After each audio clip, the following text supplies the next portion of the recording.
تو یہ ناجائز اور حرام ہے۔ البتہ یہ ہے کہ شرط نہ لگائیں کمیٹی میں شرکت کے لیے، کمیٹی میں شرکت کوئی شرط سے پاک رکھیں، ویسے ہی دوستی یاری میں کہتے ہیں یار جس کی پہلے کمیٹی نکلے گی بھائی وہ ہمیں سب کو کھانا کھلائے خوشی میں،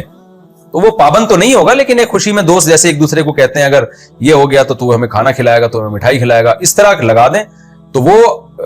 پابند نہ ہو کہ نہیں کھلائے گا تو اس کو دباؤ ڈالا جائے یا وہ مجبور ہو جائے۔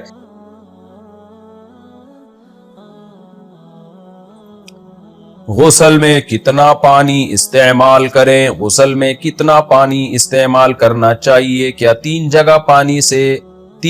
پانی سے غسل جنابت ہو سکتا ہے؟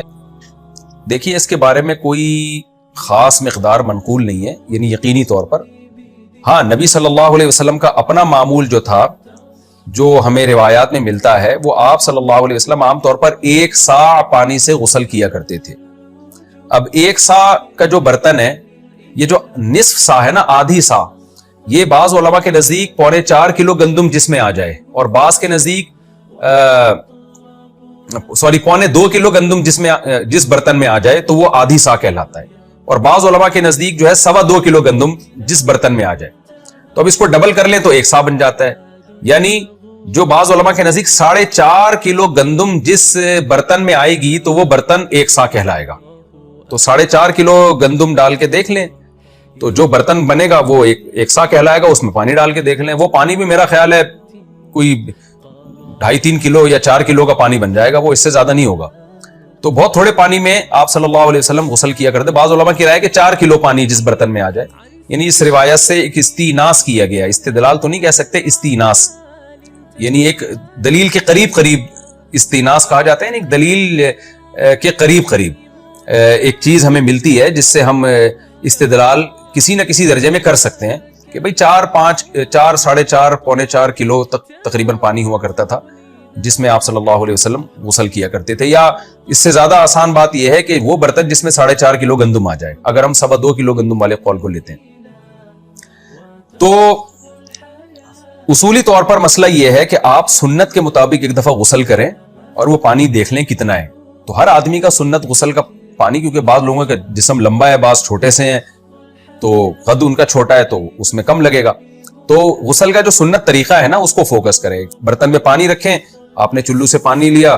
اور اپنے ہاتھوں کو 3 دفعہ چلو سے دھو لیا، اور پھر 3 دفعہ کلی کی، 3 دفعہ ناک میں پانی ڈالا، پھر وضو کیا، پھر دونوں چلو سے پانی اٹھا کے سر پہ ڈالا، تو اس طرح سے پھر آپ نے دائیں کندھے پہ بائیں کندھے پہ 3 دفعہ ڈال کے پورے جسم کو دھو لیا، تو آپ اندازہ لگا لیں کتنا پانی خرچ ہو رہا ہے، تو اتنا پانی ہی خرچ کرنا چاہیے۔ البتہ اگر آپ نے صابن لگانا ہے تو ظاہر ہے اس میں تھوڑا پانی زیادہ خرچ ہوگا، تو اس لیے اس بحث میں میرا خیال ہے پڑھنا اتنا ضروری نہیں ہے، کیونکہ ہر آدمی کے غسل کا طریقہ پھر جسم میں لگا کے آ رہا ہے۔ شیمپو لگایا تو پانی اتارنا، شیمپو اتارنا مشکل ہو جاتا ہے، وہ تو چلوؤں سے نہیں اترتا شیمپو، اس میں تو سر کو اچھی طرح پانی سے رگڑنا پڑتا ہے، صابن میں بھی ایسا ہی ہے۔ تو اس میں پھر یہ ہے کہ اس بحث میں پڑھنے کے بجائے کہ کتنا پانی استعمال کرنا چاہیے، اصل یہ ہے کہ آپ غسل میں کم سے کم پانی استعمال کریں جس میں آپ کی جسم کی پراپر صفائی ہو جائے اور سنت غسل ہو جائے۔ پانی ضائع نہ کریں، بس یہ بھی کر لیا تو کافی ہے۔ ضائع کا کیا مطلب ہے؟ بالٹی میں پانی بھرا آپ نے اور پانی بہ رہا ہے اور آپ مگوں پہ مگے پھینکتے جا رہے ہیں، اپنے اوپر پھینکتے جا رہے ہیں اور ادھر پانی بہتا جا رہا ہے، یا شاور کھول کے آپ کھڑے ہو گئے تو اب پولیس آ رہی ہے آپ کو وہاں سے نکالنے کے لیے، بھائی ہٹ جا یار، اور بھی محلے والے ہیں، وہ اوپر فلیٹوں میں ایک ہی ٹینکی ہے، سب نے اسی سے استفادہ کرنا ہے۔ یا وہمی ہے آپ کو کا غسل ہی نہیں ہو رہا، آپ رگڑتے چلے جا رہے ہیں، آپ کو پھر بھی شک ہے پتہ نہیں جسم گیلا ہوا بھی ہے کہ نہیں ہوا۔ ایک صاحب میں نے بتایا تھا نا، مجھے واش روم سے فون کیا کہ میں 1 گھنٹے سے نہا رہا ہوں، میری فجر قضا ہو گئی لیکن مجھے ابھی بھی شک ہے کہ پتہ نہیں میرا غسل ہوا بھی ہے کہ نہیں ہوا۔ اس بیماری کو ختم کریں تو یہ زیادہ ضروری ہے، اور پانی کم سے کم استعمال کریں۔ نہیں جی، دل میں قرات کرنے سے نماز نہیں ہوتی، زبان کا ہلانا، تلفظ کا ادا کرنا یہ ضروری ہے۔ عورت رکوع میں کتنا جھکے؟ عورت رکوع میں ہلکا سا جھک کر نماز پڑھے تو کیا اس سے نماز ہو جائے گی؟ یہ گھٹنے پر ہاتھ رکھنا ضروری ہے۔ مسز ریاض ناروے سے،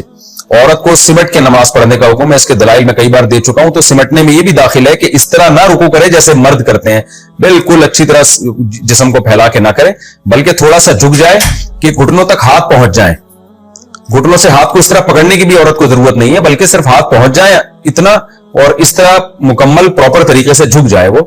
تو اتنا کافی ہے، کیونکہ اس کے لیے سمٹنے کا حکم ہے۔ یہ اجماعی مسئلہ ہے، اس کی دلیل بھی اجماع ہے۔